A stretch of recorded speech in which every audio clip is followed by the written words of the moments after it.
We're going to do a little introduction, about 30 minutes of actual content, hopefully 25 minutes or so of some analysis and discussion. But we're going to start with just a show of hands exercise and have Whitney take this one. Yeah, so we're kind of interested in figuring out kind of who's in the room, what your experiences are with working with faculty and department chairs. So if you could just put in the chat real quick, whether you have a complete structure of liaising with departments in place within, your shop, or if it's more sporadic contact with department chairs, or if you essentially have no current relationships or contacts with department chairs. Again, just interested in seeing what experience you all are bringing, and what we might be able to discuss at the end of the presentation. So give you guys some time to add that into the chat. And as you type in your response, we'll go over just some quick general principles that we believe are sort of apply to this whole presentation and the content we're going to share with you. The first of which is people are people, no matter the size institution, type institution, location of the institution. We're talking about working with human beings. So a lot of what we're going to share with you should be applicable to you and the work you do, really regardless of where you're at and how you do it. Always important to note that all individual experiences are anecdotal, right? So you're going to be we'll probably be prompted throughout this entire presentation of memories of, oh, when this happened it didn't work, or I think it's always important that what we're trying to do here is identify, gather, and build skills that can be repeated, that can be replicable, that will go past you maybe a single experience that you may have had. Context and culture, it will inform the approach as well. I think based on your composition of faculty and their experiences, where you're at, and you may be a campaign or not. That's all going to be really important variables in determining how you either enhance your approach, or if you've not done this at all, how you kick it off. And always remember that experiences vary on both sides of the table, right? You may have a very experienced academic leader sitting across the table from a very inexperienced fundraiser, and the flip side. So I think it's always important to remember that variable exists and how you gauge your approach. All right, it looks like we're the chat is disabled, so we can, I think, use the Q&A area to put your guys' answers to this, and we can check this out, as we continue the presentation. Well, as we go through, we'll get started, and certainly as we go along, we're gonna have some time at the end to answer questions, discussion. But please throw your questions into the chat as we go along, and we'll try to be mindful to pick them up. But so where do we start? And where we start is where we start with just about anything else when we're talking about relationships, and that's with trust and communication. Trust is earned when actions meet words. I think when we begin setting up this type of infrastructure or this type of approach with our academic leaders, there's an opportunity to pull back the curtain, right? Pull back the advancement curtain, and address up front where pain points exist, to be able to articulate what your philosophy and approach to the work is. That's better for everyone to understand up front and in the now, than instead of when a conflict occurs, which it absolutely will occur. I think it's also important to note that many of our faculty will come to us with a preconceived notion of what fundraising is, or what the work that we do is. Some of it may be accurate, some of it absolutely may not be accurate. This is why we're upfront about our work. We're upfront about what we bring to the table and what they can expect. And the best way to convince someone is to let actions do most of the talking. And that's why we say, do what you say you'll do when we're working with our partners. We apply the same philosophy to our donors. Why not our academic partners as well? And I'm sure many on the call here have heard from academic leaders a form of this same phrase, which is you're the fifth person I've worked with since becoming chair, or oh, who's going to be in your seat next year? It's a revolving door. And that is observably true in our profession, but I think we can't let that be an obstacle in terms of trying to build these early relationships. It's an opportunity to demonstrate your commitment. It takes practice to demonstrate that for sure, but we're trying to reframe how our contributions to their work will will happen regardless of our tenure, and being able to prove that and prove it early on is critical to building that foundation of trust. It's important to watch your words, right, and to be thoughtful about your words, because your words matter. You are the expert. You're the teacher in this relationship. Because folks will tell you how to fundraise, right? Well, let's send that newsletter. Let's set up the website and just have people click. Hey, have you thought about asking Bill Gates? We've all heard probably some variation of that at one point or another, but this is your area of expertise. We challenge you to own it, explain it, display it. And part of that is setting the terms, and ultimately your ability to demonstrate consistency and dependability in how you design and promote this partnership will either breed or not breed a greater participation, right? And it requires a lot of thoughtful planning. And tenacity is a good thing, right? It demonstrates your commitment. Each leader comes to the table with varying levels of interest in you, or varying levels of interest in the work that we do. We say, don't give up on them. Stay in the seat, stay in the saddle, find a way to work. The timeline and the ultimate approach is going to vary, right? It's all going to look different, perhaps from program to program, but also perhaps from person to person as well. One of the ways we try and drive some of that consistency is by putting some really hard infrastructure in place that supports this idea. First, the idea that we're not going away, and second, the idea that what we're doing is trying to set up routines and habits and support to move our initiatives forward. We formed a team in 2021, really didn't have much of experience with our chairs prior to that point. So we started building out this infrastructure where members of our team would liaise with all 9 departments. We all fundraise for all departments, but we're going to set up this connection back to our central advancement team through our gift officers. And a part of our routine and our foundation is, so give you an example there of what our meeting agenda looks like and how we sort of organize our information across the team based on department. But we also have some rules that we try to abide by always. And the first is you never cancel a meeting on an academic leader. That we see them, they see us 1 hour a month, every single month. Never cancel a meeting. We show up prepared. We do our homework. We're thoughtful. Each one-on-one is an opportunity to teach. There's something we can include in that course of conversation. We use up the entire hour. It's not a half hour and we're done. It's an opportunity to continue to build out those skills for our partners, but also for ourselves. We acknowledge our successes when they happen. We own our mistakes when they happen, and they do. We prove our problem-solving ability, because that's what it all boils down to. They're interacting with us because we are there to help them solve a problem, just as we interact with our donors because we're there to help them solve a problem.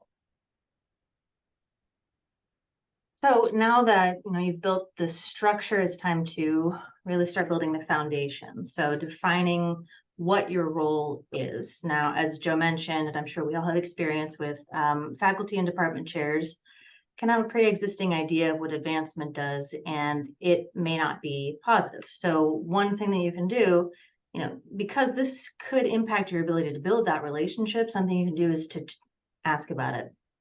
So ask what their experience has been up to this point. Be prepared to hear their response, but you can use this as an opportunity to help define the working relationship and what they can and can't expect from you. So, if they say, I worked really well with this person when we did this, great, here's how I envision us doing that. Or I would have meetings with donors and never hear anything back. Okay, I'm sorry to hear that. And here's how I plan to work with you. So some of these roles, some of this, what your role is and what it isn't can be defined up front. Some of it is better kind of as it arises. But, some of the common perceptions that faculty members may have is that we're there to force them to participate in giving conversations. So, some department chairs, some faculty members are going to come in absolutely ready to sit in front of a donor and really pump up their department, their program.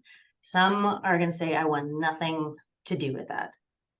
Both of those and anywhere in between is okay. We can work with that. So if they're not interested now, that's fine. Still work on building that relationship. And maybe once you have built that trust and they get a better understanding of what fundraising it is, that could change. And we've seen that change with some faculty members.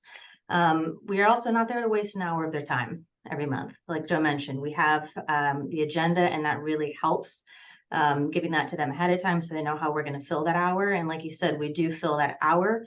If we run up short, ask questions about their department, about staff, faculty, things that we should know, updates, showing an interest in the department, as well as just gathering those stories that we can then tell donors.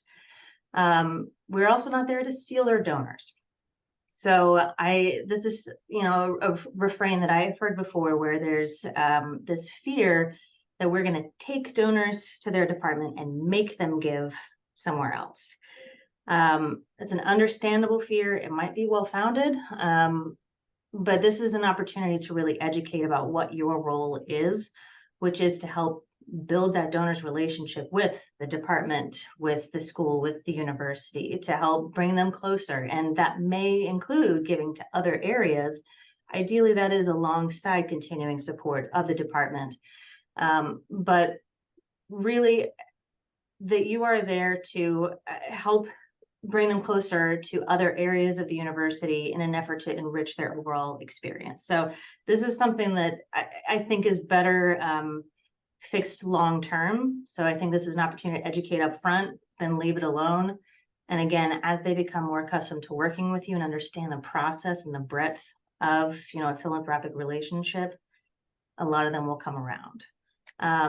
We're also not there to intrude on alumni relationships. Sometimes there's closely held relationships that they want money to have nothing to do with it. So this is an opportunity to, again, educate and suggest that, some of our closest volunteers actually would like to support us with their philanthropic dollars. This could be, we could have both. It could be a both and. Around this, you might be careful, because this may mean that the department chair or faculty member may or may not be the right person to be a part of that giving conversation, but, keeping them abreast of how that conversation with that volunteer is developing will be important. And again, continuing to build that trust. We're not there to fulfill wishes. So I think probably all of us have had the experience of being told about a niche project that surely we can find funding for. One that we had was a very specific make and model of a car that was rather expensive and requested within, I think, 3 weeks. We were expecting to have that turned around. So the way that I've tried to speak about this with faculty members is that, every project that I know about, every need that you tell me about is an arrow in my quiver, as I'm speaking with donors.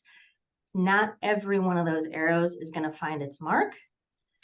My role is to align donor intent and interest with the school and department priorities. So thank you for telling me about this. I'm absolutely going to keep this in mind. And let's think about some of the larger priorities, some of the overarching concerns of the department. So setting expectations around that is important.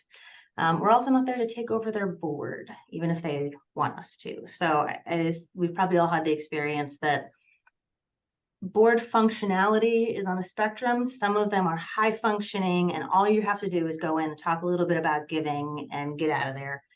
Some of them might be a little bit rudderless and in need of more help. So in either case, though, it's not our board. We're not there to take it over. We're there to provide suggestions, guidance, best practices, just help. It's their board. Joe, can you advance? Thank you. So on the flip side, what are we there to do? So probably obvious, but we're there to connect them to alumni and donors. So just as they're working with alumni that we might not know about, there are going to be incredible alumni who are doing wonderful things out there that they don't know about yet. We can help connect them to these alumni as donors, yes, but also as potential mentors for students, speakers in classes, board memberships. We're there to, as Joe said, demystify fundraising to help really show them the nuts and bolts of how this works. Joe's going to speak about this later, but we're there to be a resource and a connector to the larger advancement team to show them it's not just me. There's a whole team behind me that is here to support you. We're there to dream big with them, to really ask and work with them on what is their vision, whether it's for, you know, their specific research or whether it's for their department. Where would they like to take this department during their tenure as a chair? What are the obstacles? What are the gaps that are in their way? And how can we help them in achieving those goals?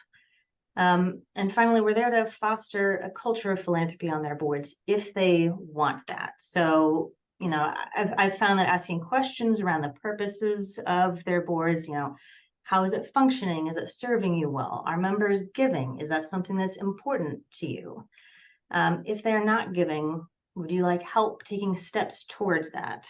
And, you know, over the course of that conversation, we've really thought about what are the tools in our toolkit. So could be giving day. It could be working with them to put together board expectations. A lot of boards don't have those job descriptions, so we can be helpful in putting that together. Is of course through one-on-one conversations or joint conversations with individual board members. In any or all of these paths, we're outlining a way to get to where they want to go, but they have to actually take those steps.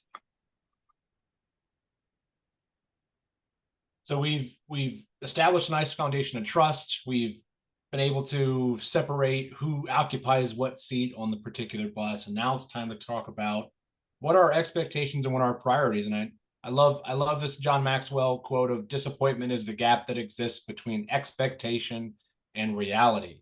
You know, we can develop a great rapport and a great relationship, and we can absolutely foil it all with some mislaid expectations. But oftentimes we start with priorities, right? Sure, many of you, I've done it myself. We get in front of an academic leader, particularly, you know, early on in a relationship, and we say, well, what are your priorities?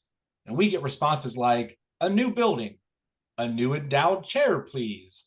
And it's hard not to sigh at how ridiculous we feel that response is, given what we know about where our portfolios are at, or sort of where our overall fundraising opportunities are. But it's important for us to realize that failure is ours in that moment, because we're asking questions without fully and thoughtfully setting the expectations for what's possible. It's always our responsibility, I think, to define those expectations, help to define those expectations, because those are going to form ultimately what real priorities emerge. And we have to have clear eyes around the process, timing, and realization of those goals, because our partners may not have that. For us to grow a realistic understanding of the donor process and our overall fundraising effort for our academic partners, and the overall fundraising effort may be, we're in a campaign. This is what that means. We're not in a campaign. This is what that means. We have a large capital project coming up. You know, all those variables, you know, we need to include in a series of continuing conversations to fully develop what the realistic scope is. It's not always positive news, right? We're not always telling them exactly what they want to hear, maybe. But we have to operate from a place of what's real today, and separate what's not. Oftentimes, when we're talking about priorities, we're getting into this line of work, we can drift into daydreaming. And it's, again, our responsibility to balance what's possible with what might be possible. As we help to develop those priorities, you know, we need to be thoughtful in how we facilitate the conversation. Are we talking about things to solve today's problems, or have we ventured into solving the problems of tomorrow? So, you know, at Buffalo, we're very fortunate to be in a moment where we're getting a lot of support from the state in terms of hiring new faculty members at really a fast rate, bringing in a lot of highly researched faculty members. Today's problem is, all right, how do we help get PhD students to then fill the labs of these faculty members we're bringing in? As opposed to a, boy, we'd really like to have a center that focuses on XYZ topic. That's a problem for tomorrow because that's not fully developed. How do we slot in how we approach that work? Because ultimately that's going to impact the work that we do. It's going to impact how we go about finding folks to solve that problem. It impacts how we approach folks to fill the pipeline and what type of asks we make. All of this is done. The work that's done here is developed through routines, and we build them. We know that we're going to have more conversations about this, and we plan for the reality that priorities change due to a number of circumstances. I don't know that 3 years ago we would have thought that the state was going to invest in the faculty members we did. Okay, the priorities have now changed because the circumstances have changed. That's why it's important to have an ongoing conversation, to revisit and reconsider as a part of our ordinary conversation. And when we're doing that, we're also figuring out how do we achieve the rest of the work. I need you to reach out to so-and-so. We need to schedule a dinner for this. We're going on a trip here. And in that type of work, the day-to-day stuff, I really like using the Eisenhower matrix as a way to help me when I'm preparing to go to that one-on-one, or I'm going to interact with an academic partner. How do I recommend the work getting done, right? So, deciding between what's important, what's urgent, and what's not, and using that matrix to sort of slot in, here's what we'd like to do, and here's how we can actually structure it so that we're being as productive as we can be. And some of that work happens in the moment and ad hoc. Some of that activity is planned. And what we try to do, I've done this at other institutions as well. I get a little further to go at Buffalo to really institute this in the way that I think it should be, but to seize the moment of the summer where generally times are a little slower. Maybe we're doing some hiring on the academic side, but can we take our academic leaders and commit them to a longer conversation about the upcoming year? And through that, we can certainly summarize the past year. Let's take the moment to stop, pause, and acknowledge our successes and be able to reevaluate what's needed to achieve the things we didn't achieve, but also to review things like funds. If we're not spending from a particular fund, why? Is that a problem we need to solve? Hey, we would really like to boost this particular PhD student fund. Can we reapproach the donor? Well, it's been however many years. Yeah, let's slot that into our planning. Let's put the planned travel down, the events, the anniversaries that are coming up, whether it be in the department or a program, the conferences, the lectures. Let's put it all in one calendar so we can start to plot out our year in terms of our travel, the work we want to do, but to also set a cadence for the work. And it's also an opportunity to bring in other folks, grow the development of our academic leaders by bringing in who we call the special teams folks, our plan giving experts, our principal giving folks, our corporate and foundation relations folks. Let's bring them into the fold and grow those competencies that we may not have ourselves because we're not tasked with doing those roles specifically, but we have an opportunity to grow that profile and that understanding even further. Okay, so let's say that department chair or faculty member has agreed to work with you, whether it's to send out meeting invitations or to meet with a donor. Great. When faculty members and department chairs agree to work with you, there is real vulnerability there. So, because they're no longer the experts. So let them know how you're going to support them. One of the ways that we do this is through leadership meeting briefings. I'm sure that these are very familiar to most of you. We have, of course, the biographical information, when they graduated, current role, most recent gift, lifetime giving, things like that. But what we've found to be really important is, and perhaps more important, is to outline the goal of the meeting. What kind of meeting is this? Is this qualification? Is this a cultivation meeting? Are we trying to get to an amount and timing? What are we hoping to achieve out of this meeting? We outline talking points. So what we want them to talk about specifically. So I'd like you to ask this question. This is a question that I'm going to ask them. Here are the things that I want to make sure that we talk about, or here are the things that we should make sure not to talk about. And then what we've found pretty critical here is walking these faculty members through the briefing. So what I try to do is a week ahead of a meeting with a donor, I will schedule 30 minutes on the calendar of whatever faculty member I'm bringing to this meeting. And I will attach this briefing to that invite so that it doesn't get lost in their inbox. They have it, to look at ahead of time if they want. But we really go through this and I outline what I expect that meeting to look like. We talk through the talking points. They can ask any questions. And really that's helping to make sure that they can walk into this meeting confident and as a partner in this work. In doing that, we're also helping to create the plan of attack with them. Again, emphasizing their role in this meeting. Another thing that we'll do is to write drafts. So if a department chair agrees to send out a note about Giving Day for their board, I write a draft that they can then edit into their own style and language, and they can send it out. And I have found, I will say that faculty members, department chairs will send out just about anything if you just give them the draft. So what we're also doing kind of on the back end of all of this is we're building confidence. We're building confidence in us, yes, but also in confidence in themselves as fundraisers. And that's something that you can only really do by doing the work. They're also through these processes learning how this is done, the nuts and bolts of this. They're picking up the language, the tone. How do we talk about these things? What language do we not use when we're talking about giving opportunities? And they're also learning how to approach a priority from a donor's perspective. Because I think we all know that the way that a department chair thinks about a certain, need or opportunity may or may not be the most compelling way to present it to a donor. So we're helping them to learn that through this process.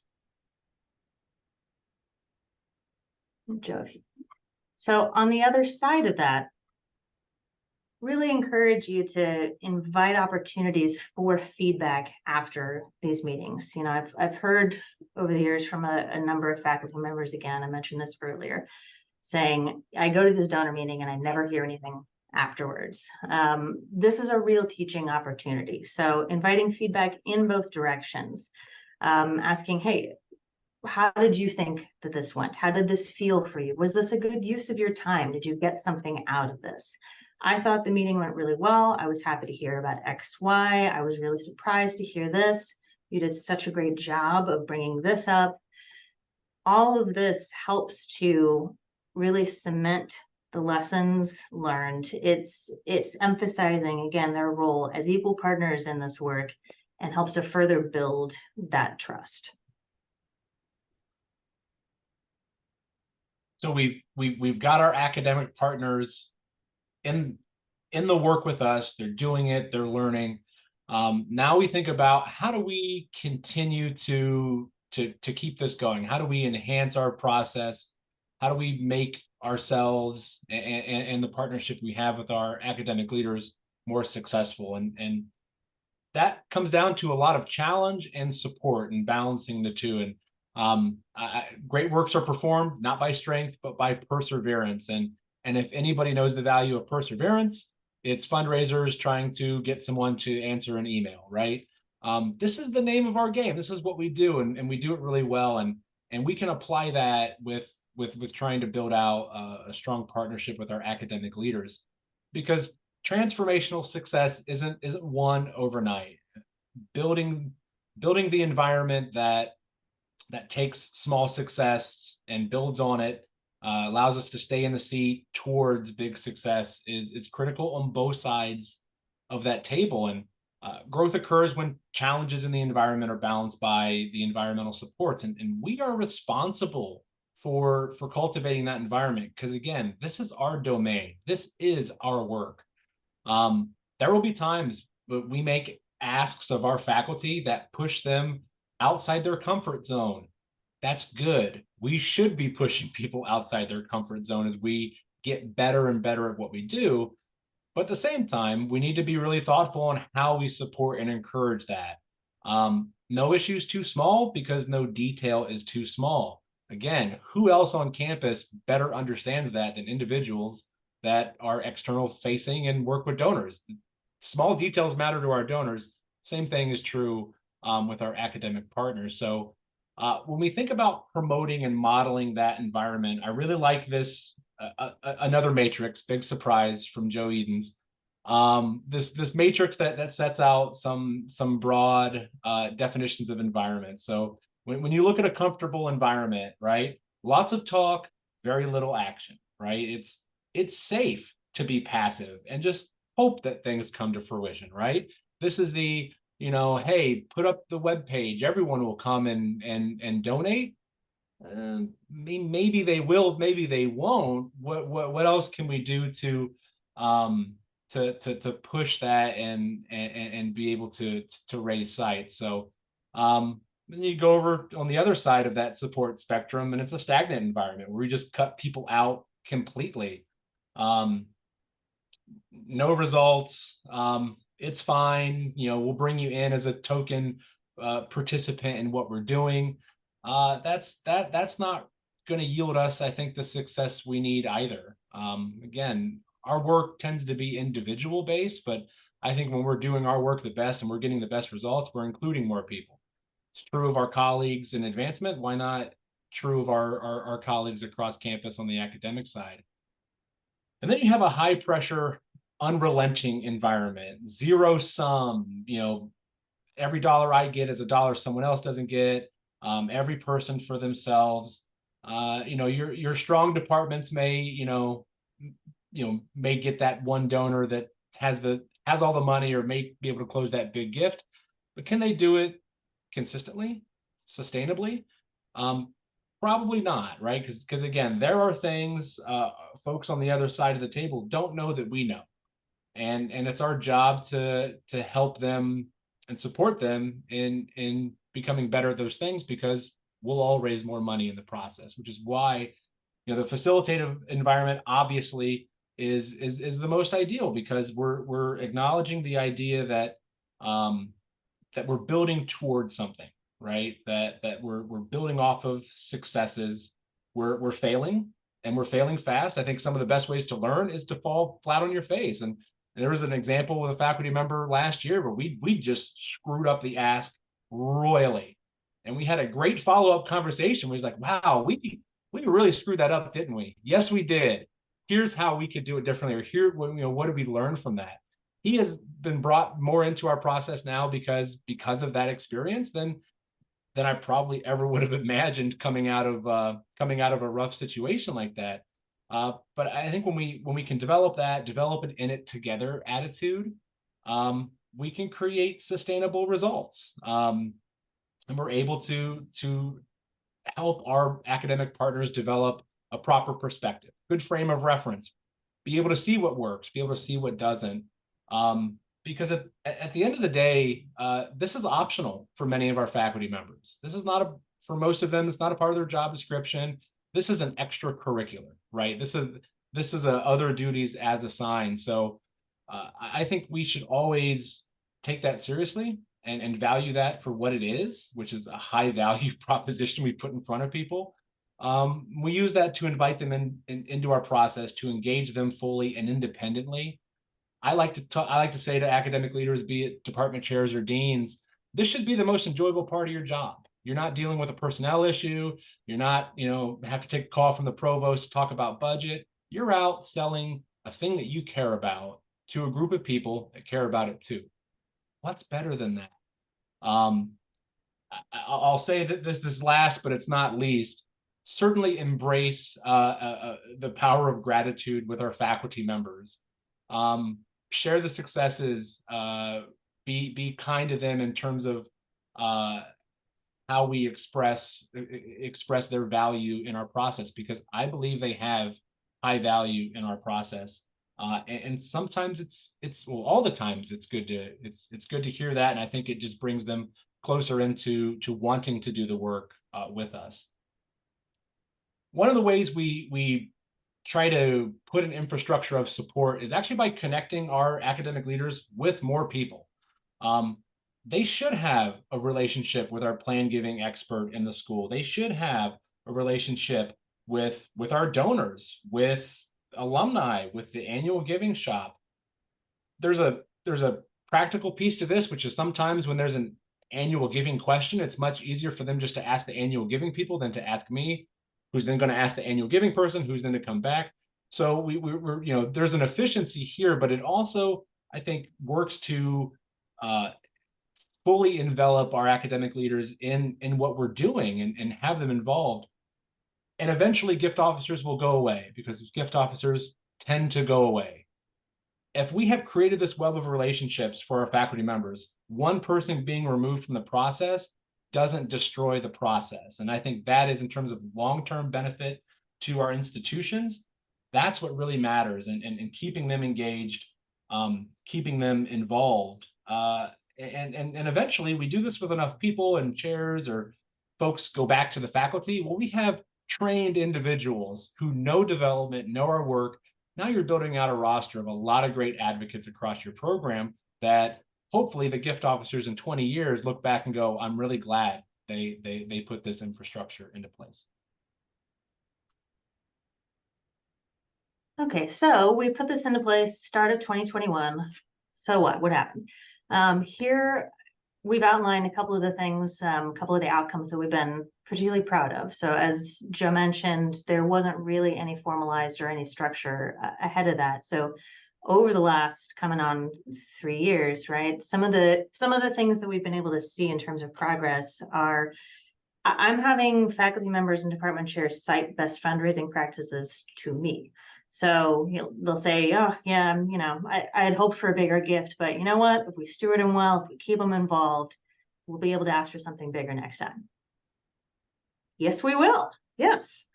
Another example is, so we utilized Giving Day last year as an opportunity to bring department chairs in to work to utilize that to build up board participation. That was something that was important to several of them. And so they helped with the appeal for that. They helped push that out. They brought their boards in on it. And for those who participated, we doubled, tripled, or more board participation through that partnership. And it's something that I know the department chairs were proud of, but also those who didn't participate, they noticed and might think about working with us a little more closely on the next Giving Day.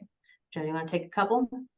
Yeah, I mean, it's as we've exposed a lot of our academic leaders to this. First off, an academic leader closed a six-figure plan gift with us. That, who's to say that would have come into fruition if we hadn't really pulled that person into our process and exposed them to how individuals can achieve their goals through various mechanisms, and just happened to find one that was right for him and pulled the trigger. We have closed gifts from people. There was one recently that we closed that we're real proud of in our biomedical department, that without the intervention of a faculty member, extending invitations, going to visit, investing their time, there is no way we would have closed that gift at the speed through which we closed it. So, we have a lot of examples of just where this has really worked out. Sometimes it benefits them and their department directly. Sometimes it doesn't. And we're just seeing, over 2 years later, a real shift in the culture, and culture is a hard thing to change. Certainly there's always room for improvement. I didn't send an agenda to one of my chairs last month, and I had to apologize. So it's always a work in progress. None of this is completely without reconsideration and redesign, but we've just found this to be a very, very worthwhile and successful way to enhance the work we do, and to, at the end of the day, close more gifts. So this is just our wrap up. I know we overshot time a little bit, so we'll try and make up that from here. But questions, comments, concerns. What? So what? Now what? What makes sense? What doesn't? What are some of these things you feel like you can activate on your teams? We'll open it up. Well, let me first start off by thanking you, Joe and Whitney. This falls under your job, other duties as assigned. You're sharing this great content with the community the same way you talked about faculty members doing beyond their typical scope of work. We're grateful for it. I'll comb through the questions here, but maybe let me pitch one to you all. You talked about, I think, 9 departments. Did you roll them all out to all 9 at the same time, or did you pilot with a few departments to see? And maybe if you answer that, I'll come back through some of the questions here and see if I can queue up a few. Yeah, we rolled it all out at the same time, to all 9 all at once. I think it was important, and Joe, please add in, but it was important to us that they all had the same opportunity. They all had the same experience. I think that's something that also happened in the agenda and other consistent documents, whether it's the meeting prep sheet. We wanted to make sure that whoever they're meeting with, they're having essentially the same experience. So yes, we all 9 all at the same time. And so the standardization part of that, I think, was critical to ensure that everyone has the same experience. But I also think that really mattered up the chain a little bit to be able to share with the dean that we're implementing this thing, not just for the big departments that have a lot of opportunity, but for everyone, including a very new engineering education department, that we as an advancement team are valuing everyone with equity in terms of being able to invest our time and our efforts. Certainly, we're going to go where the gifts go, but I think it was important for leadership to see that we weren't choosing sides, or we weren't trying to undervalue some departments that frankly may need a little bit more love anyway. Perfect. Let's see. One of the questions from Margarita is, could you all share your department chair meeting agenda? I think you had a screen grab of it in one of the early commandments that you pitched out there. And I know we have this recorded, so we could try and figure out how to get that out to everybody where they can at least see the format and piece it together. But it seems happy like to share the meeting agenda and the briefing both. We'll prepare both those documents and get them to you, Sean, if you can help share. Yeah, that sounds terrific. Let's see. For anyone who is participating, put any questions that you have into the Q&A feature. I will scroll through and see what we have here. All right, Anne is asking, what is your mechanism for the liaisons sharing what they learn during the meetings with other gift officers and advancement staff? Is that process formalized at all? Yeah, I think, Anne, if you were to identify the one area of growth on our team we have, it's this, right? Because it's a lot of information, right? So our team meets monthly, and we always have, and are part of our agenda, the 9 departments and a readout from them. If your team is anything like our team, we never go through the agenda in enough time, right? So oftentimes has been an unfortunate reality for us. Those are the things that kind of get left off, and we've, especially as we get into the end of the calendar year here, we're thinking a lot about, okay, how do we change that? I mean, either change the way we do meetings, or really be able to be smart about how we prioritize that out. One piece of it that I think we see that wasn't intentional, that is just sort of naturally evolved, is even though we have a liaison structure where all 9 are connected to a gift officer on the team, we still have a lot of gift officers who communicate with or a lot of department chairs who communicate with other gift officers on issue specific things. That it's not and I think that's developed because the relationships have developed, and just because I don't liaise with you doesn't mean I don't know you. I'm not interacting with you as I'm closing a gift that hits your area.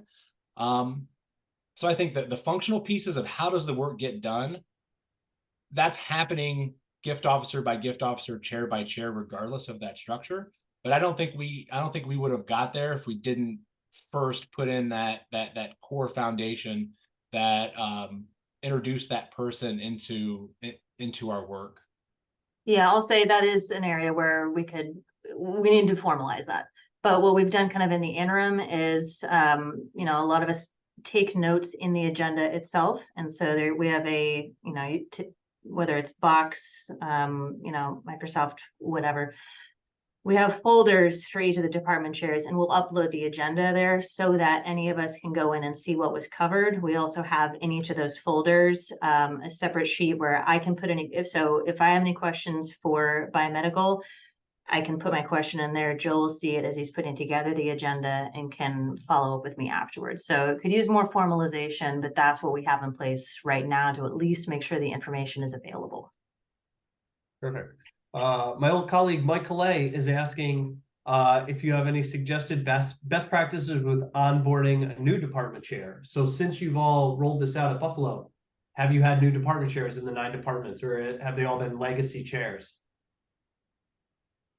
We have had new chairs join just in every year we've done this, and I'll say, you know, one of the things we do when we have a new department chair, and we have a new one this year, is first off, we take a deep breath, right? We're not trying to get people in and boot camp them and think that they're gonna walk away with, you know, with this sophisticated understanding of what we do. We take our time, and we use that hour each month to coach them up. And one of the things we do, especially in those first, let's say 6 months, those first 6 meetings we're going to have with that new department chair, I'm bringing someone with me.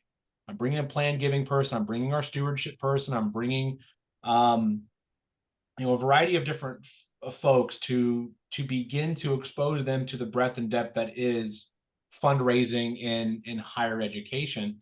And as a part of that, you know, we're also spending time thinking about, all right, if there's a gift closure coming up, or are there particular donors that we know well, that we know would be a really great introduction into the work, and we're scheduling those, or we're asking them to participate. The advisory boards are always a really good starting point in terms of something to really get a department chair to sink their teeth into and start to engage with it. I say we take our time, but those first 6 meetings I think are so crucial in terms of exposing folks to the breadth and depth, but then also exposing folks to other staff members who are going to help them solve their problems early on, or ask, you know, the be able to answer a lot of the questions they have as they take it all in. Yeah, another thing that we've been able to do is when the new chair has time ahead of their actually assuming that position, we've had them attend those meetings with the current chairs, so that they get, you know, a taste for what is this meeting like, what are the questions that are brought up, what are we talking about, and that kind of gives them a runway up into it versus day one. Hey, here we are. This is what we do. Another thing I think that you can do is, if you have, you can line up some really easy, if the department chair is open to this, line up some really easy donor conversations for them during those first couple of months. Who are people who are already supportive, who can talk about why they've supported the department, why that's important to them, just to get them a really easy entry point into working with us in donor conversations. And I'll want to put another point on that idea of the current department chairs essentially helping us coach up the next department chair.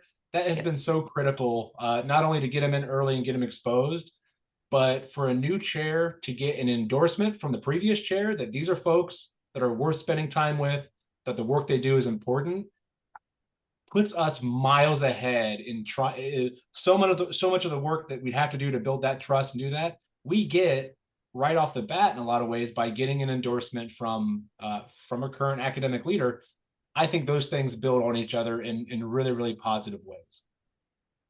Fantastic. Well, right now I don't see any new questions that have come in through the Q&A, but I will use this time again to thank you, Whitney and Joe, for your insights as to how we can best work with engineering faculty and department chairs. It's very helpful. In fact, when I heard it in June, I replicated the same program at the university I work at, and I found it incredibly successful as we ramp up for a campaign. It's helped identify broader themes across the entire engineering school that the department chairs haven't shared, but we've been able to aggregate these larger themes. So just know that, like, in true spirit, we're replicating and utilizing the great insights that you've you've all created. Again, as we wrap up, the Engineering Development Forum is a community of volunteers helping just foster collaboration and insights around engineering fundraising in the higher ed space. We have these virtual webinars, these community of practice throughout the year to kind of foster community. But we really culminate each year with an in-person conference. This year's is June 10th through the 12th, 2024 at Duke University, being hosted at the Pratt School of Engineering. So for those of you that can plan and travel, come to the tech triangle of Raleigh-Durham area and come check out a beautiful campus. There'll be probably 200 to 300 engineering fundraising peers of yours sharing best practices and opportunities. And I think we all know, compared to maybe some of our fundraising peers at our institutions who maybe are more humanities based or business school or some of the other disciplines, we're a unique subset on our own campuses, and it's really helpful and insightful to figure out how our peers are doing it at other institutions. So registration for that conference will open up. Let's see, we are in late November. It'll open up either in December or January. You'll get emails from the Engineering Development Forum Communications. There will be early bird discounts, so we encourage you to register and participate and continue to be a part of our community. So with that, Joe, Whitney, thank you as always for your leadership and time today. We are grateful for it. We hope everyone has a wonderful day as we wrap up a great calendar year, hopefully for all of your respective institutions. Thank you all very much. Thank you.